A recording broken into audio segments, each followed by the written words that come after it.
Buddy, welcome back to the Intervarsity League at QUT. Now, I know a lot of people were getting excited to see ACU versus UC, myself included, two new teams. However, some technical difficulties unfortunately means that game had to get moved over to the B stream. So if you're excited to see those two go at it, that is the place to be. But if you'd rather watch League of Legends with some casting by someone who yells a lot and someone who actually knows what they're doing, this is the place to be. I'm Formal Warp Driver. You're the one who knows what you're doing. Don't worry. You know, that's very kind of you.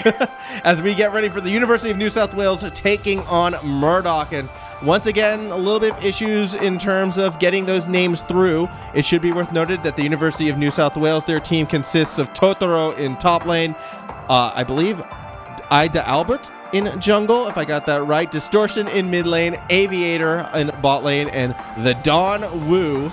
Check out his stream, by the way. He is a streamer. He'll be playing support. Yeah, and on the side of Murdoch, they've actually got pretty much the right stuff. MDU, they've got Simpmaster in the top lane, Killaroo in the jungle, Anderson in the mid lane, Boy Meet Evil is the bot lane, and Ducky is the support for their team. So overall, we see the bans coming out. We've seen the Lux ban straight away. Get it out of here. So that's we're not going to see that in the bot lane today. Now we're also seeing our third Caitlyn ban in the first rotation as well. LeBlanc, though, that's a new one being removed. Haven't seen that picked or banned just yet, but a Teemo hover, that's not going to get locked in. I know you want to see it, but nah, Graves makes far more sense. Yeah, no, Graves is a much more reasonable pick. The Teemo, I think, was just for the fun of, hovering a Teemo, getting people excited. But overall, Graves a much better pick, much more meta as a pick. And it looks like we're going to have the Ashe, and again, another meta pick being pushed onto the side of MDU. Yeah, I mean, without, the Luxona there to really punish that Ashe, and again, you have that go button with the Enchanted Crystal Arrow. No Caitlyn. Ashe typically should be that next AD carry that you want to prioritize in MDU. Happy to collect that one, but what support do you put with it? I want to see something that either embellishes that sort of poke nature or something to go for that all-in. They're going to prioritize the poke. Karma gets locked in. Yeah, I was going to say a Karma, even something like a Leona could be quite good into that comp. Just try a heavy lockdown as your strategy, but it's a little unsafe to do when you don't know what the rest of UNSW's team to pick is. So I think going for that Karma is a much safer option. Hopefully it pays off for them, but UNSW has pretty much free reign to pick as they pick Thresh, my favorite champion and my main. So I am very happy to see this picked by UNSW. I'm excited to see what the Don Wu can do on the Thresh. I've heard he's pretty fond of the champion in the past, so we'll be excited to see that one locked in. I also do feel that Murdoch will be going for that that Nidalee hover. I don't know. Shyvana, Nidalee. They each transform, right? They hovered Shyvana a moment ago, so it's not too hard to think that they could be going for it. As they're actually hovering the Bear Boy, they're hovering Lilia now. I don't. That's a joke because, as we know, Lilia is horrific. They shouldn't.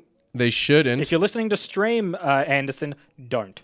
Yeah, please, no. Please, no. That makes a bit more sense. Now, we've seen some AP Shyvanas actually go kind of ballistic in the past here at our Intervarsity Championships, and it's going to be Murdoch's time yet again to go for it. I believe it was actually Killaroo, who I do believe played it in the past. Yes, Killaroo did play quite a few games of AP Shyvana with pretty good success as far as I remember. That champion does a lot of damage very efficiently, very quickly, with very little items. So, especially into something like the Graves in the jungle, you don't have to worry too much about getting blown up in that sort of mid-game transition, and you have the damage to be able to gank efficiently and take people out. So I really like that pick.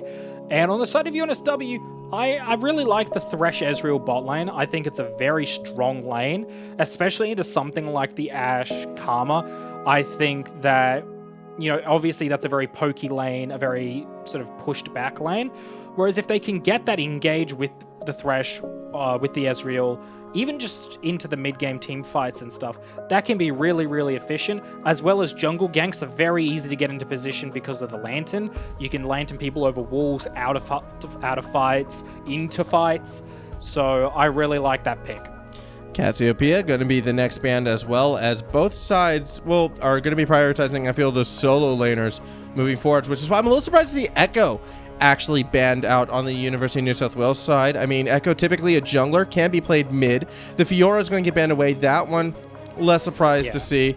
Obviously, you know, these are two champions that University of New South Wales are probably thinking, okay, even like we don't have the counter matchup really for them. Like that's the only reason why you'd ban them out in that situation. Yeah, I believe in last tournament we had you said Zoot used to play Echo mid with great success. So it is definitely doable. So I think that maybe just they don't like playing against the champion and they've decided to take him out. You're still getting your Volibear game. Good. That's all I can say on that one. Good. Volibear still, I believe, one of the strongest champions, even post nerf. So locking that in, can handle most matchups quite consistently. Rise finally gets locked in. We haven't seen a Rise yet, so going to be interesting to see how this one goes out. Obviously, a very high skill champion, but once you get late, we'll be able to machine gun pretty much anyone on that Murdoch side. And the Ornn, who you've been so insistent should be a high priority pick, well, it's finally going to get locked in for the University of New South Wales. Yeah, overall, it's a really good pick here because the itemization that UNSW's team is going to be going for really lends itself to those Ornn items and to those upgrades. You know, the Trinity Force, you've got the Rabadons, you've got a couple of those items are really good on those champions. So they're getting a lot of gold value by picking that in the top lane, as well as their team fight is going to be able to shut down some of the engage from Murdoch, as, you know, the Ornn Horn can really put a dampener on people. It will be, I believe, very critical for those Call of the Forge Gods to connect on the side of Murdoch if they're going to want to push those advantages. Interesting team comps going on both sides. A lot of power picks so far, actually, that we've identified have been able to squeak on through. Ezreal, Graves, Ornn, Ashe, Syndra finally was able to get through and gets locked in for Anderson as well. The Syndra Rise matchup's one that we've seen quite frequently here at the Intervarsity League. Syndra, a very, very popular pick.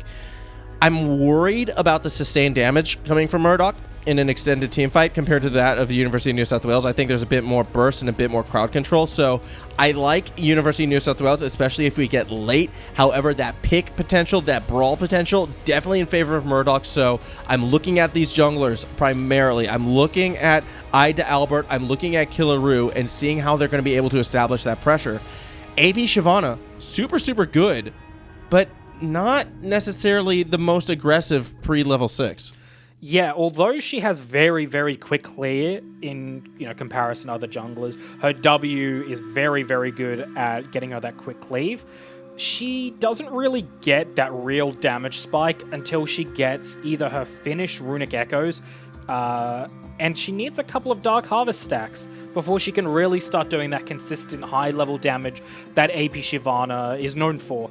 Whereas Graves is a lot more consistent throughout the levels, so he might have a better time in maybe doing some more invades, potentially. But again, if it's played well, that could be, you know, they could shut down the Graves really early. Roams will be very important, I think. I have to absolutely agree, and I think the Roams are going to be more important for that Murdoch side. They're the team that's really going to have to try to take control of that early and mid-game, but it's going to be harder because the jungle advantage, I feel like, is going to be going more towards the University of New South Wales, and Ida Albert, he's going to be playing, all right, you guys just going to have to rely on me to get you to this late game where I do believe our side will be able to roll straight over the top. It's going to be a very, very difficult matchup, I feel like, for each team. If I'm on the University of New South Wales, I'm going to try and play down below. Ezreal probably has the earliest power spike on that side. And Ashe, I mean, yes, post level 6 might be able to disrupt ganks, but it's still a pretty immobile target, even with a Karma backing them up. So I think even more pressure is going to be put on the Dawn Wu as well if they are going to play that bot side focus, which I'm expecting. I want to see New South Wales prioritize Dragons. I want to see New South Wales really do everything in their power to accelerate to that late game. Yeah, and we know this is a team that can play pretty well. I think overall, yeah, Thresh is going to have to really play well here. Yes. I think that that's going to be key to getting those ganks set up. Because like you said, yes, Ashe is immobile in comparison, but she puts a lot of slows down. Yeah. And on top of that, you know, Karma, shield, speeds up, etc. If Thresh can get those lockdowns, those flays, those boxes, those hooks, and can lantern the jungler in, that shuts down all of the escape potential that Ashe has. And I think that's going to be really important to see. So the Dongwoo really has to play well if he wants to accentuate the lead that UNSW can capitalize on very efficiently. Yeah, that's going to be the stories we follow onto the Rift. So much pressure on the University of New South Wales to survive this early and mid-game against a team that has that burst damage, has that pick potential.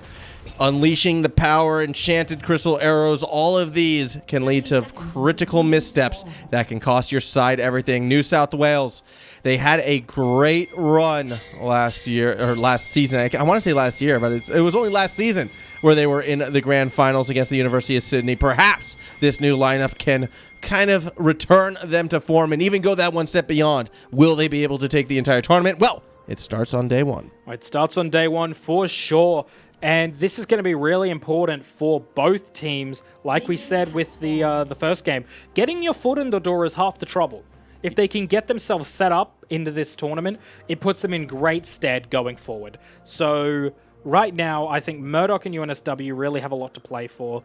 Overall, I really, really like UNSW's team comp. Again, that's just the caster in me liking the gold efficiency of the Ornn. I like the AoE magic damage coming out of the Rise, the threat of that bot lane, and the strength of Graves. So overall, I love that team. Murdoch also has an incredibly good team. It's going to be a matter of can they execute their goals efficiently. I think I'm just negative Nancy today. I just do not like Ashes, and I understand Ashes are strong. I understand why they're used, their utility, how they're played. Ashe is fantastic. Great. The one issue I have with Ashe is just late game damage. I still am not convinced that the single target autos are really enough to sort of turn fights around. I feel like she peaks a bit too early, and I'm not sure what the damage is going to be following through on the side of Murdoch when Ashe starts to dip down, whereas on the University of New South Wales side, you do have that Rise. As that late game insurance, you have Ornn as well, who can beat that front line. Both these teams do sort of peak earlier than some of the other matchups we've seen, as the Dawn already connecting with those death sentences, forcing a flash out of Boy Meets Evil, just as we were talking about it. And again, Ashe without flash is going to be a tough time. And that's exactly what we were talking about, what the Dongwoo needed to do. If he can get those hooks onto the ADC, there's a lot of damage there. They're only level 2, and they near 3/4 health the Ashe. So now Ashe is forced to play very, very far back. And if Dongwoo steps up to sort of zone off, they have to respect it because he's landed the hook already. So if he lands another one, that's good night Ashe, and that's game over for the bot lane. Absolutely, and now this bot lane is going to have to play on the back foot. No flash, no exhaust available. That is going to limit the options for Killaroo, who already kind of has a weaker pre-6 gank. It's going to be a tough time just from that one death sense alone for Murdoch to really play through that bot side. This is exactly what the University of New South Wales was looking for. And off of the back end of this, I wouldn't be surprised if, Ida Albert actually prioritizes top or mid a bit more to get a little bit greedy. You've won bot lane essentially. Let's try and win a second lane as well. Let's really push this early game advantage. It's gonna be hard to do it in mid lane, however, with Distortion kind of shoving it straight through, although a interesting ward coming out from Ducky will spot out Ida Albert, and curious to see what happens next. I don't know what they can really do because Boy Medieval is really unable to get away from this lane, whereas they might try to fight him in the jungle, but to what success? Oh my gosh, another max range death sentence. Doesn't lean to anything, but I think the psychological warfare might start to get put in play because the Dawn, he's just putting hits on everyone. Yeah, he's just landing these death sentences like crazy. We might see an attempted gank here. To be fair, the Dongwoo has flash. We got flashes available. We have heal available as well on Aviator. No heal available on the side of Boy Meet Evil. This is a scary situation for an Ashe to be lingering around. He stayed very close to the minion wave there. If Dongwoo pulled the trigger, I think that was a dead Ashe. He could flash, flay, auto, and that alone would put her pretty much dead. She's got no escape options. If Ezreal lands the Q, it's game over. So they've got to be really, really careful in that bot lane because they're in a very, very sticky predicament. Yeah, that is a scary bot lane, and you can see University of New South Wales take advantage of it. They get themselves a pretty nice CS lead. The reset, maybe not the most accurately timed. The University of New South Wales actually really could have pushed for a very early Mountain Drake take. Instead, though, they're going to be using their teleports to reset in lane. Actually getting invaded upon right now as Killaroo is going to go ahead and try and take some farm out of Ida Albert's jungle. This is going to probably lead to a dead Killaroo, or is it? Sidestepping the damage, and a cheeky flash over the wall means Killaroo's going to escape, or will they? Not quite. You got Ornn waiting, and Totoro will find the first blood. Yeah, first blood onto the Ornn. I believe Graves actually ended up getting the crab as well. Sidestepping the damage, because Killaroo was blinded, so couldn't actually get that down. So really, really good from Albert there to get that. Yeah, that was a very, very strong play, as you can see more action happening possibly in the mid lane right now. Anderson trying to just maybe start positioning themselves in lane to make a quicker take towards the dragon. Both junglers making their way there as well. Teleport is available for each top laner, so we could be seeing a crazy 5v5 fight if each team does decide to pull the trigger. It is a case right now of Killaroo getting spotted out by the Dawn Wu. Vision was placed in the pit. Mid laners rotating down right now. Very volatile situation around this Mountain Drake. Yeah, this is going to be very volatile as both teams... Oh, actually fighting right now. Killaroo could be getting stuck. Can't make it to the blasting cone. Will fall, and that means a cheeky little escape from Ida Albert to go ahead and get started on Mountain Drake number 1 in this matchup. Do we get Mountain Infernal Ocean Soul again? You know, if we do, both teams are going to heavily want that Ocean Soul because they have some pretty tanky teams, but also a lot of characters who love to burst through their mana. So if they can get that region available, they have the freedom to go for those poke fights, extended fights, with no fear of running out of resources. Yeah. Infernal second.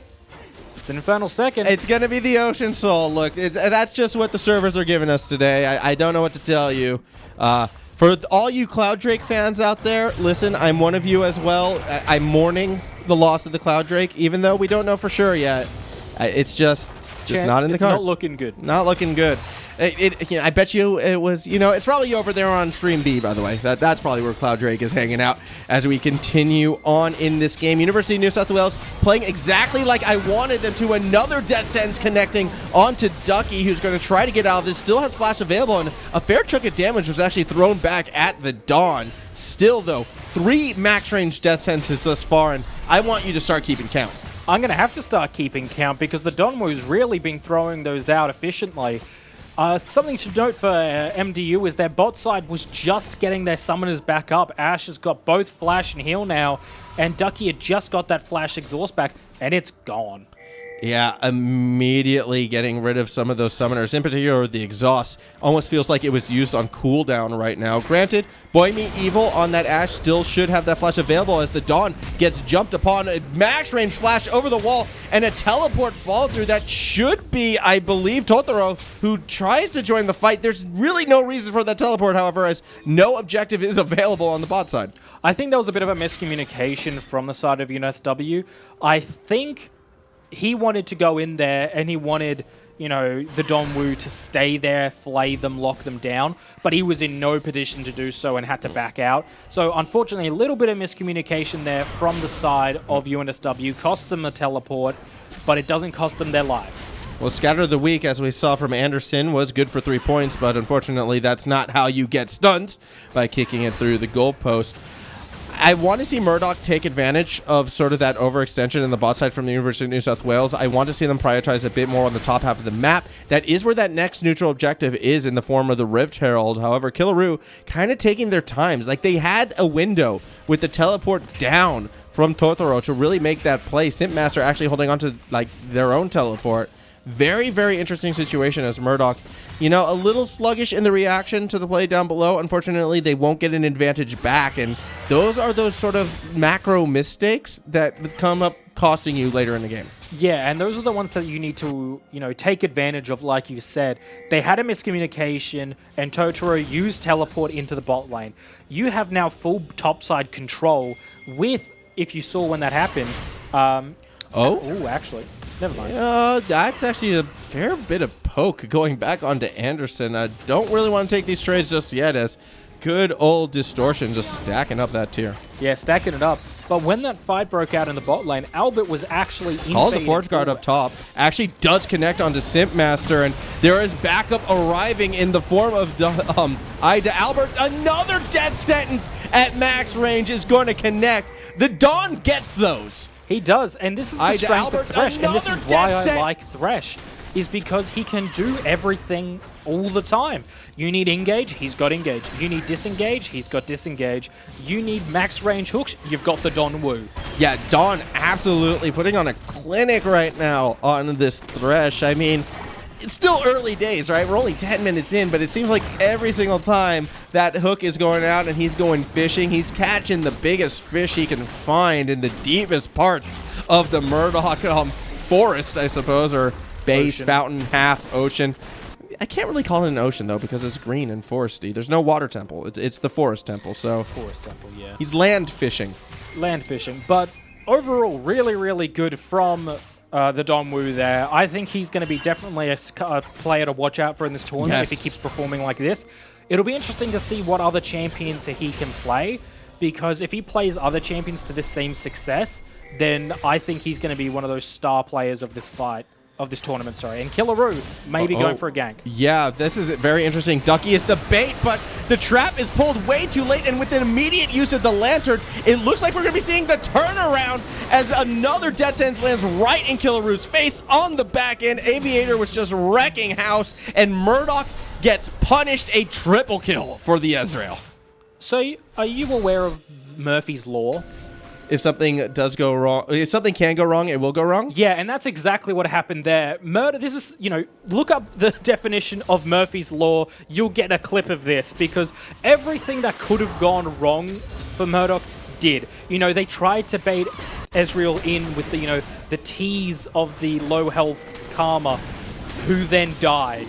They then engage, miss, to a two-man ultimate, to then die. Nothing went their way. They didn't even get, Dark Harvest stacks onto the jungler. So nothing could have gone worse. Let's say that much. No, as I think Dawn's not done.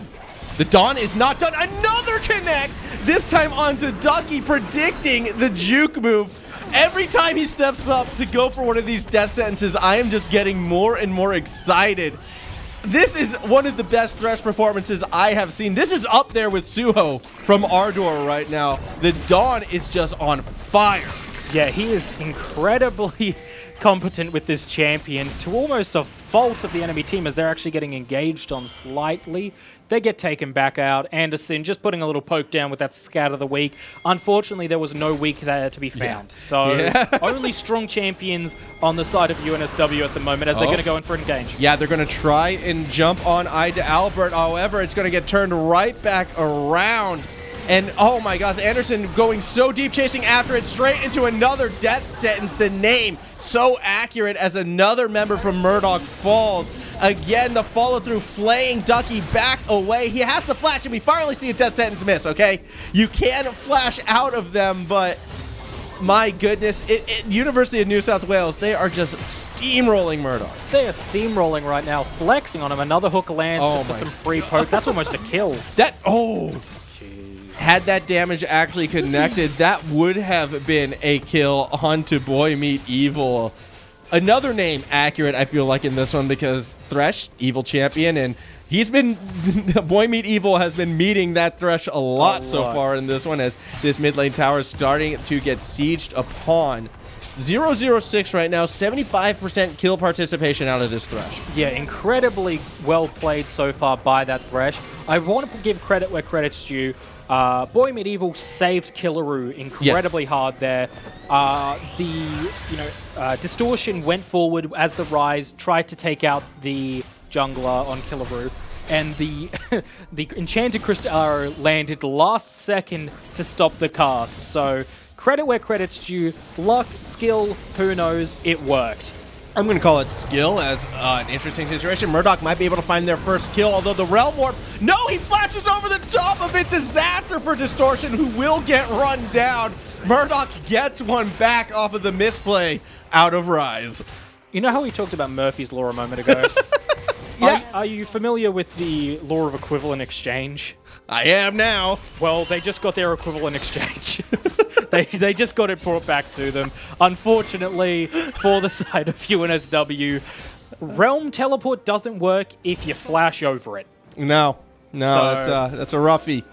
It's a roughy one right there for Distortion. However, University of New South Wales still sitting pretty comfortable. 6K gold lead as we pass that 15-minute mark, and I expect them to continue to try to accelerate this game. Take note, by the way, it is an Ocean Drake spawning in about 1 minute 45 seconds, so no Cloud Drakes on stream. Sorry, everyone.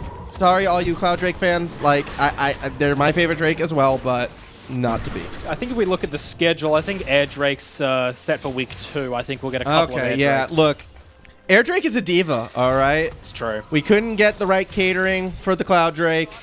Didn't get its makeup on right. Just hid in the dressing room, throwing a temper tantrum. But don't worry, we'll get it sorted for next week, all you Air Drake fans. But continuing on the action in the Rift itself, or a little bit of lack thereof at the present moment. Just some farming going around, just some positioning as well. 1 minute away from what would be that third dragon for the University of New South Wales. And Murdoch was stepping forward. They might have a pick, it looks like, potentially on this rise, but too much damage, too much follow through means instead it's Killaroo who falls. Call that Forge Guard!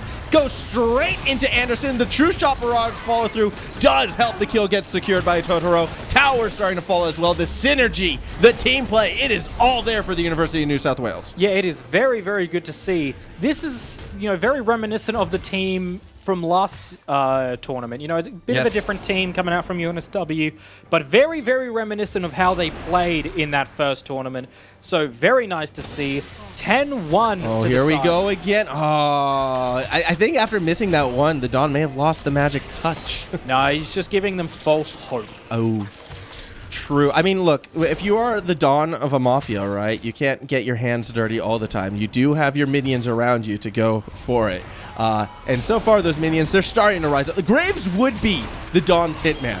Just throwing that out there. If there's any champion that would be the Dawn's hitman, it would be Graves. It would be, as we're going to see the Ocean Drake get grabbed here by UNSW. First one of this game. And they're only one off Ocean Soul at 17 minutes. Yeah. So by 21, 22 minutes, they could have a full soul on their side, which is a very scary thought when you consider the team that they have. Yeah, and it looks like they're just going to keep marching towards it as well. Unfortunately for Murdoch, they really haven't done much to stop that. I mean, Simpmaster doesn't even have the Trinity Force yet for this Volibear, which might be their best hope. And it's the Volibear. Again, Volibear, great champion, but that's not who you're going to be relying on, especially when we've seen how well the Dawn can actually play this Thresh and provide the peel and provide the support for the damage right now. I think that's definitely going to be a tough time for Murdoch. I'm going to be looking at Simpmaster, though. Simpmaster is going to be the one who has to step up in this case, so it's going to be a tough task for Murdoch, that is for sure. But it just takes one, critical team fight, and maybe, just maybe, they can start to bring it back.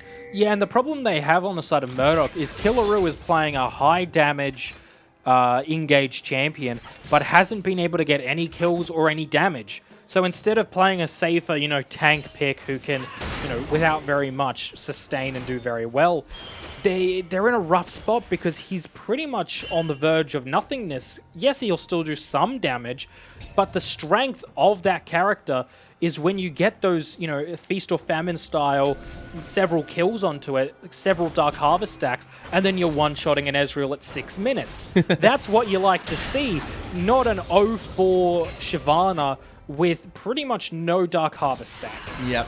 It's been a rough time for Killaroo, and really a rough time for Murdoch across the board, because even if they are able to delay this game and get it going late, well, you do have to worry about Distortion on that rise. Already kind of going for the Archangel staff 5 minutes into that Roa, and that rise is that late game insurance we were talking about before, but late game could be coming sooner than I think Murdoch wants it to at the pace of this game, approaching that 20-minute mark, nearly a 10k gold differential, so I'm not going to call for the no mercy rule just yet. However, this is about as close as you can get without passing that threshold. Yeah, Threshold especially. Thresh has had a very good hold on this game in general. So I think it's one of those situations where Murdoch has a lot to do with not a lot of resources. They have to do a lot with no options. as we see, you know, UNSW is just farming Murdoch's jungle at this point, so they have nowhere to farm. No, the entire map has been taken away from Murdoch. It feels like it's another death sentence up at the top of your screen. It means once more the Ducky gets run over by the Steamroller. Oh my goodness, that was close. Yeah, that was a very, very close hook coming out of the Don Wu there. I've seen weirder hooks land. There was nothing weird about that. The cannon minion just said, "Get down, Mr. President," and got in the way of Boy Meets Evil. Unfortunately, though, without Ducky, they really cannot hold all of these lanes at once, and it's the mid tower that might go down. A very premature ultimate out of Killaroo does force University of New South Wales to take a couple steps back, but then comes the flash play forward. The dead sentence not going to connect, but that's okay. The objective was the tower, and the tower has fallen. And at the end of the day, they got a Thresh flash for an Ashe flash. Ashe has no other mobility now, whereas Thresh doesn't really need it. He's on the winning foot. He's the one that's throwing out the CC rather than the enemy team. So he's perfectly comfortable saying, hey, I'll give you my flash, you give me yours. Equivalent exchange, again, at play. This is just a rough game, getting rougher and rougher as we progress for Murdoch, as that big Dragon Soul will be coming in the next minute. I do believe it will be the University of New South Wales first getting a pick, possibly on Killaroo, who's able to run out, get out safely, get out alive. Ducky, with the movement speed, will help Killaroo. But that does mean Dragon Control taken back by the University of New South Wales, who are starting to position themselves around it. Killaroo just running all the way back to the base. Call the Forge Guard up from above as well, actually. Doesn't look like it connected with anything. Just sort of a zoning ultimate out of the Ornn. Ducky looking to possibly re-engage, but Dragon, less than 30 seconds. Murdoch's going to try to pull the trigger now, perhaps, when they possibly could have caught out Ida Albert. Instead, Ida Albert's going to flash in, and already Boy Meets Evil is gone. Sitmaster, that next target, well away from the death sentence, but here comes the Realm Warp. Everyone's taking a journey, but the kill's already been secured by Aviator. Down below, it's a 1v2, and Murdoch does get one back, but Sitmaster and Anderson are on the run. The Popo of the University of New South Wales are on the chase. Scatter of the Week does throw Distortion back a bit. Teleport coming through, but he's been spotted. And down goes the Simpmaster. Anderson, the last one standing from Murdoch, trying to position themselves away. But the real goal is that Ocean Soul, and it's going to be secured in under 23 minutes. Yeah, Ocean Soul at 23 minutes is massive for this team. As, you know, they've got the Rise, they've got the Ezreal. They use a fair bit of mana. If they can get that regen going now, that's going to be massive for that team. As we just see, you know, they cleared that up. They could potentially have like a 27-minute Elder Drake. I mean, if only. Elder Drake is going to wait, it looks like, to the 29-minute. There we go. I mean, that's still a potential under 30-minute Elder Drake, which is terrifying to think of. Baron as well is up on the Rift, and I do feel as the University of New South Wales, they're probably going to prioritize that Baron next. I mean, why not? You can throw your weight almost straight down the center, force Murdoch back, and then just wrap right back around for Mr. Nasher. Murdoch, aware of the situation, is going to try to get this vision before the University of New South Wales completely reset themselves back in lane, but a bit too slow from the red side means University of New South Wales, well, they get there first. Yeah, and they're just going to start it up because they really have no fear here, because even if a teamfight breaks out, the chances are they'll win. There's a 2-level advantage on the Graves over the Shyvana. Dawn got another catch. This time it was onto Ducky. No fall through just yet. Steal attempt, and it's taken away from Killaroo. Gonna give their life, and maybe even more, as on the back end, Boy Meets Evil falls as well. Ducky is gonna escape through the jungle. Baron secured by Murdoch. A fantastic steal from Shyvana. You know, I was just trying to say that it was very unlikely a steal would come through because of the level difference, but I was proved wrong. Let's have a look at that smite. 31. I don't even think it was the smite from Killaroo that took it down. I think it was just a passive burn that took it down. That's really, really unfortunate for UNSW. Again, they're that far ahead, it's not really going to make a difference, but it puts a little bit of a stain on their almost, you know, untarnished game. Yeah, it was going so good. I was ready to say University of New South Wales, new favorites, best team, but having that Dragon Soul in a way, you know, Killaroo showing that this player is still quite strong. Nice Lantern making the save on to Distortion as bot lane siege does continue. Another death sense, and oh, Now you see him, now you don't. Boy Meets Evil has just had their screen go gray as University of New South Wales continue to get pick after pick. 0014 currently for the Donwu. Yeah, very, very good from the Donwu. A star game for him especially. It's 2 James Bonds. It's true. It's one of those situations where, you know, he's played the champion to a level that's just removed the enemy spotlight from the game. And you're a Thresh main, right? Like, I am. You must be loving this even more than I am as we see Killaroo leading the charge again, going Dragon to just scare the University of New South Wales away. A bit unfortunate that New South Wales wasn't able to get more pressure onto that tower. The Baron Empowered minions from Murdoch doing their job in extending this game. And this is where things get interesting because, yes, you know, a 29-minute Elder Dragon would be huge, would end the game for the University of New South Wales, but it is also another tool that can extend the game for Murdoch University if they're able to secure it. Yeah, it's one of those things that if it really gets picked up by either team, it can make a difference. I think that for Murdoch, it's less important because of they're just so far behind that they needed to stay alive. Like, yeah, it's effectively they managed to get the Baron, which was a saving grace. Oh, teleports up top. Teleports up top right now. They think they may have been able to catch out, I believe. Yeah, that was Distortion who is gone, but the cavalry arrives for the University of New South Wales. A couple awkward misses from the Dawn. Enchanted Crystal Arrow sailing wide to the right as well. Call of the Forge Guard is going to be thrown on those retreating, or is it? Actually misses completely, but what doesn't miss is the second death sentence, which does bring the demise of Anderson up further the lane. You can see leading the charge is Totoro, who actually has the 3 members of Murdoch running for the hills. They are completely aware if they fall, this game will end. So Murdoch, they're going to give away a couple towers, but they'll live to fight another day. Yeah, that's really unfortunate for Anderson there. Went and helped, supported his teammates and Simp Master and Killaroo and getting that kill, and got immediately ditched by the, the ultimates. They just went, jump, we're out of here, that's your problem. And, the Donwu picks up another hook for another kill onto Anderson, so...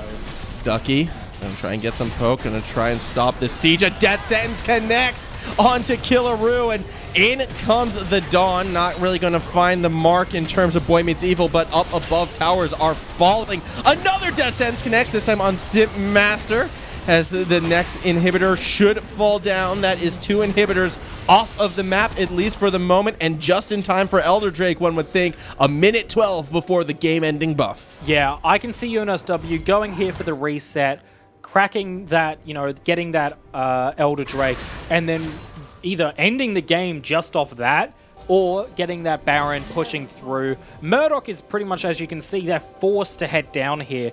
The problem they have is they're missing 2 inhibitors. So inhib minions, like super minions, are just going to be shoving through their lanes. So even if they try to contest this, they might just end up losing from minions. Yeah, that is a serious threat, especially considering bot lane is also pushing against Murdoch as well.